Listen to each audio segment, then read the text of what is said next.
Okay, Chuck, hope you had a good weekend. I wanted to show you what this kit consists of. This is the, well, I guess I had two that were similar. This is a 3-column fountain with these wild markings on. It's a beautiful grouping. So anyway, I've numbered this one, fountain number 1, and color-coded it with the pink tape. I'll give you a different color duct tape on each one. And I've got this plastic form templated, so if you want to create the exact grouping that I've got, you just set this plastic on a flat place on the floor. I have a 2-foot level that I find a really flat place on this concrete floor to set this up. And so you got this form. The manifold is already connected here to the form, and you can see that this is the handle. Comes on a ball valve, and I just take them off. You can give that to the customer to use for a wrench if you want, or they can just use pliers to control your flow individually to each column.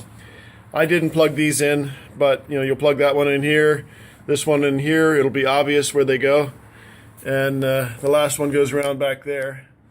I have marked the plastic there. It says port, and then there's a black tube coming out of which is what I call the port.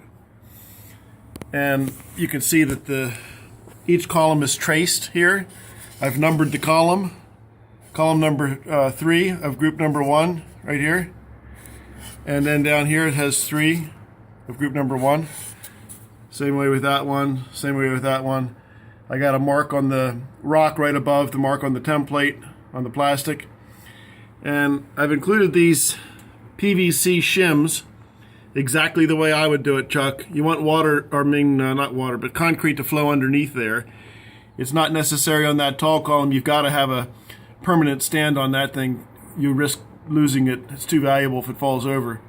So that one, we got construction adhesive on a thing that we've jigged there to be able to adjust the column, just like you could adjust these by shaving a little bit off the shim. That can be adjusted with a Phillips head screwdriver. So it's pretty simple in terms of setting this back up again. Of course, this is just on there to hold. There's a male thread going into this copper. That's actually brass. Anything that is exposed to the outside we do in brass. So this will screw into there. And then it can be plastic. That's Schedule 80 PVC plastic going to the pump. That goes to this hose and to the pump, which goes down in your basin. And in the basin, there'll be I don't have any of that. Well, I guess I do up there in the shelf. You want to see my messy shelf? Up on the top shelf in the middle there's some PVC grating. You'll be getting the solid stuff instead of the perforated. Just a little bit nicer. And so there you go. You're going to set this up exactly like this, or change it if you dare, but I think it's a great arrangement. And fill concrete in here, and then after the concrete sets up and you really know it's cured and the color changes real good, then you'll take these screws out and take the form off and turn that thing out, and then you'll have a concrete with all the man-made parts covered up. You're going to want to bring the concrete right up over top of these fittings. And so it's actually going to be a little bit higher here. You'll have to make the concrete stiff enough that you can work it and have it gradually go from the top of this form.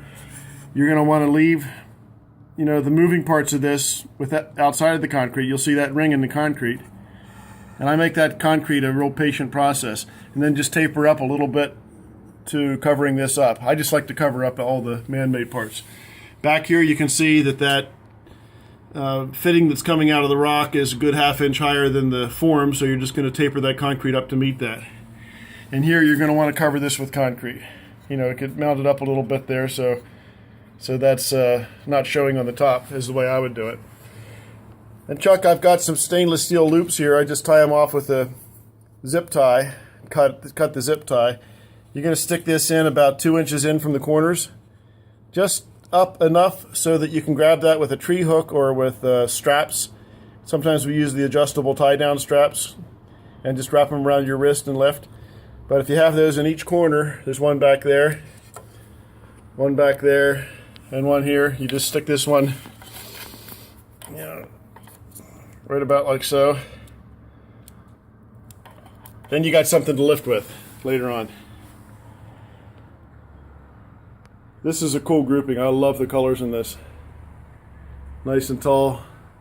The top of this guy is polished, so the water will flow everywhere around this. These guys still need to be polished. I'm gonna take that outside and do that tomorrow. It's been a challenge here. We've been super busy. Everybody waits till the weather warms up and then they all flood in here, so it's hard to... I'm actually in here on Sunday evening on Easter because it's a chance to work without being interrupted. So if you have any questions in all this, let me know. And I'll look forward to talking with you about it if there's anything you need me to talk you through. All right, Chuck. We'll be in touch.